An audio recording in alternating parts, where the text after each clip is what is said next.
Bonjour, bonsoir à toutes et à tous. Aujourd'hui, je débute une nouvelle série qui arrivera sur la chaîne dans les années, ans à venir, ce genre de choses.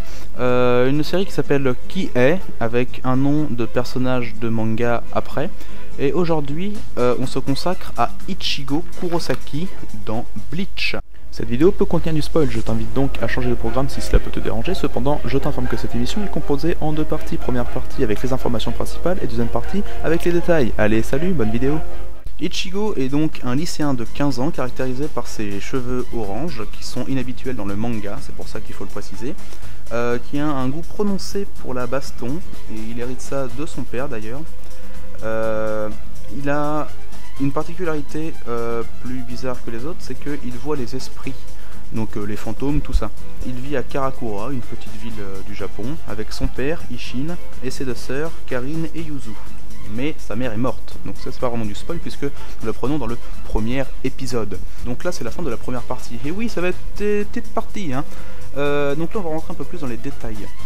Un peu plus présentation du personnage, parce que si on dit juste un lycéen, c'est de la grosse merde, hein, bien évidemment. Il devient Shinigami dans le premier épisode. Donc déjà, qu'est-ce que Shinigami? Donc un Shinigami, c'est un dieu de la mort, hein. Son rôle est de guider les âmes perdues vers la Soul Society. Donc la Soul Society, c'est l'endroit où il y a tous les Shinigami, hein. Mais les Shinigami peuvent aussi être envoyés dans le monde des humains.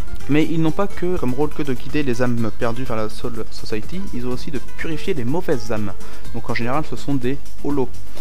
Donc un holo, c'est généralement une âme d'un meurtrier, donc il devient holo directement parce que c'est une âme malfaisante. Ichigo devient Shinigami grâce à Rukia, une Shinigami qui était venue pour débarrasser les holos dans la ville de Karakura. Cependant, Ichigo n'était pas censé, enfin comme tous les humains, n'est pas censé voir les Shinigami. Cependant, lui, il l'a vu.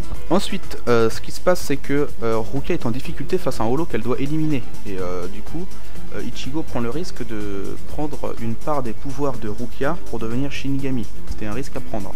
Cependant, il va prendre la totalité de ses pouvoirs et il va devenir ce qu'on va appeler, du moins tout au long de la série, un Shinigami suppléant. Donc là on va entrer dans la partie un peu plus spoil. Tous les Shinigami sont armés d'un sabre qu'on appelle Zanpakuto. Ce qu'il faut savoir, c'est que chaque Zanpakuto est unique à son propriétaire. Voilà, si vous voulez découvrir Bleach, qui est mon manga préféré et je vous le conseille par ailleurs, allez voir. Mais si vous voulez pas de spoil, arrêtez la vidéo ici, hein. Ichigo, on va se demander du coup comment il a fait pour avoir les pouvoirs de Rukia, parce que du coup c'était un risque à prendre. Et bien ce qu'il faut savoir, c'est que le père d'Ichigo était un ancien capitaine, le capitaine de la 10e division. Et du coup, donc c'est exactement ce qui a fait que ses pouvoirs se sont révélés à Ichigo.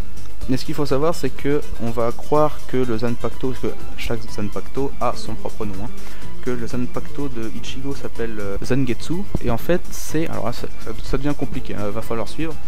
En fait, Zangetsu, c'est la partie Quincy, donc Quincy c'est un autre clan, on va dire, qui eux ont des arcs, voilà, des arcs d'énergie vite fait. Sa mère était donc une Quincy et son père un Shinigami. Cependant, ce qu'il faut savoir, c'est que les Quincy et les Shinigami sont rivaux. On va découvrir que Zangetsu, en fait, c'est la partie Quincy de sa mère qui voulait Ichigo devienne Quincy et non Shinigami. Et on découvre par la suite qu'en fait, il y a la vraie partie Shinigami de Ichigo qui va ressortir sous sa forme de holo d'ailleurs. Donc en fait, l'esprit Shinigami et l'esprit holo c'est le même, hein, voilà, ça c'est déjà compliqué. Donc pourquoi holo? Parce que sa mère, la mère d'Ichigo avait déjà un holo en elle, et quand elle a donné naissance à Ichigo, elle lui a refilé. Du coup, d'où le fait que Ichigo durant la série perd le contrôle face au holo, et après il apprend à le maîtriser pour profiter de sa puissance.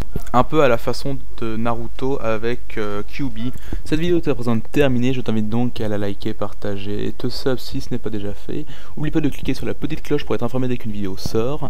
Voilà, j'espère que ça t'aura plu. N'hésite pas à mettre des critiques dans les commentaires, ça peut toujours aider, ça fait toujours plaisir, du moment que c'est constructif. Voilà, la bise.